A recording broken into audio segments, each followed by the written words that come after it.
Hey guys, welcome back to Phantom Forces Gun Breakdowns, where I give a full-blown analysis of every gun in the game from rank 0 and onward. Today we're going to be talking about the rank 0 sniper, the intervention. If you haven't seen the previous episode, feel free to go ahead and click the card in the top right corner. But if you're new and fresh here, well, I'm glad you could join me today. Now with all that being said, let's get this analysis started, yeah?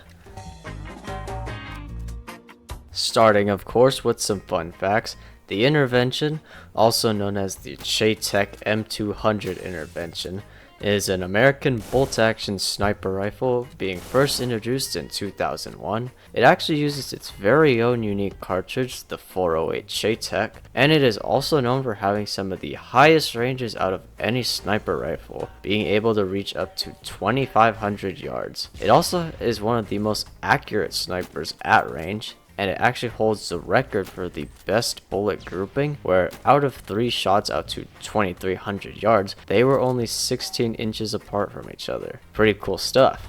Anyway, let's get into the in-game stats. So of course the intervention is the final primary that is unlocked at rank 0. It does 90 damage up to 150 studs and down to 80 damage up to 250 studs. Of course, this being a sniper, it has very high damage and very long damage ranges. We also have a headshot multi of 3, so it could actually one-shot to the head at any range, and a torso multi of 1.15, and if you count up that torso multi to the regular damage, it is able to do about 100 damage to the torso all the way up to around 180 studs, which is really good. Magazine size is only 7 though, which for a sniper is average, so this weapon clearly rewards hitting consistent shots. The fire rate is pretty slow as well, only at 50 RPM, and that's because it's a bolt action rifle, so you will have to rechamber another round after firing. But compared to other bolt action snipers like the Mosin Nagant or the Steyr Scout, this is significantly slower. Now onto the advanced stats. The muzzle velocity sits at 3,000, which is really good, basically hit scan. Penetration is also really good at 4 studs, which can easily go through any pieces of thin cover. As far as the handling goes, this is where the intervention struggles the most, as the reload is very slow with a 3.1 second tactical reload and a 5.9 second empty reload. Jeez. So yeah, either hit your shots or be punished with a 6-second reload. ADS and walk speed are also pretty slow, but this is typical for most heavy caliber snipers. Now onto the recoil. The intervention, as well as other snipers, don't technically have recoil. In the weapon menu, we can see each shot lands almost in the same spot every time, meaning there actually isn't any physical recoil, it's mostly visual. As you can see here, the camera shakes quite a lot and the model of the weapon kicks back, but it doesn't affect where the bullet lands, so technically there is no recoil. So honestly, the intervention is still great even without any attachments. But if you do want to know my setup, I do use the PKAS, but you could use any optic or scope you want. I personally don't like the default scope. Any suppressor works fine. Skeleton grip, which makes the ADS speed and the steady speed faster, and the remove stock. These are great to run as it'll improve the intervention's really slow handling, and the recoil, you could just completely ignore that. Now then, we do have one unique attachment to discuss, and that is the CQB barrel, which renames the weapon to the intervention CQB, and what this does is give you greater overall handling at the cost of worse min damage, worse damage ranges, and your muzzle velocity is cut in half to 1500, and it also gives a tiny bit of choke. Choke is basically where the bullets have a slight deviation.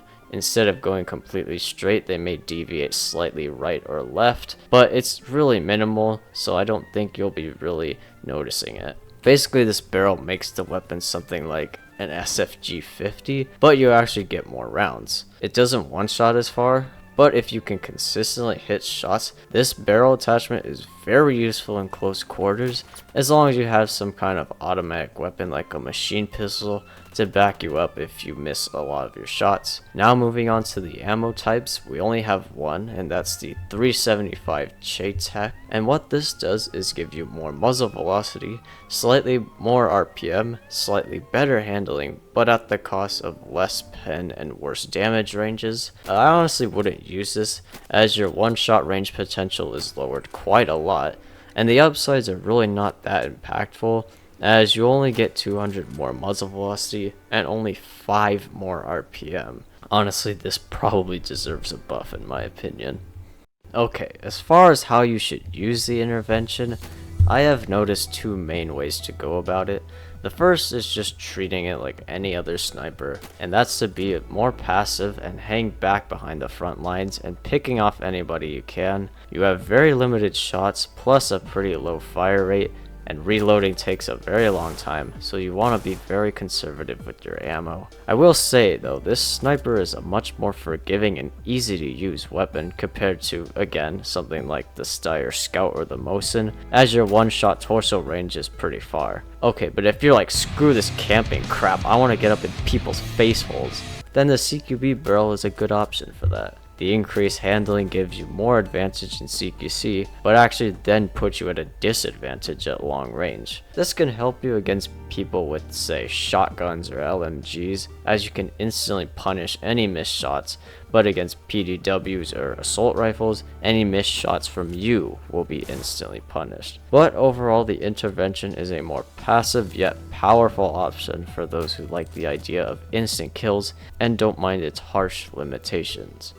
As for my overall opinion, I definitely do like the intervention. It's pretty fun running around and one-shotting people and being an absolute menace at long range. I will say though, I'm not as big of a fan of the slower handling snipers, or honestly just snipers in general. They just don't fit my playstyle. But for anyone who feels confident in their ability to aim and think on the fly, this is the weapon for you.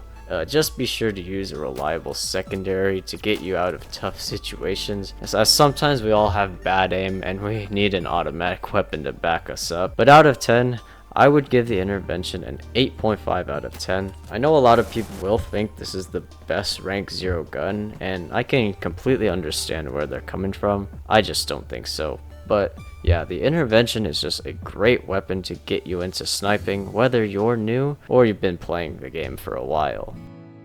Well, that's gonna be it for this video. Next up, we got the last two rank 0 guns, the two pistols. I'm actually gonna make the next video on both of them, since both are really identical, and it'll just be a lot easier instead of making two separate ones. But yeah, anyway, I hope you all enjoyed.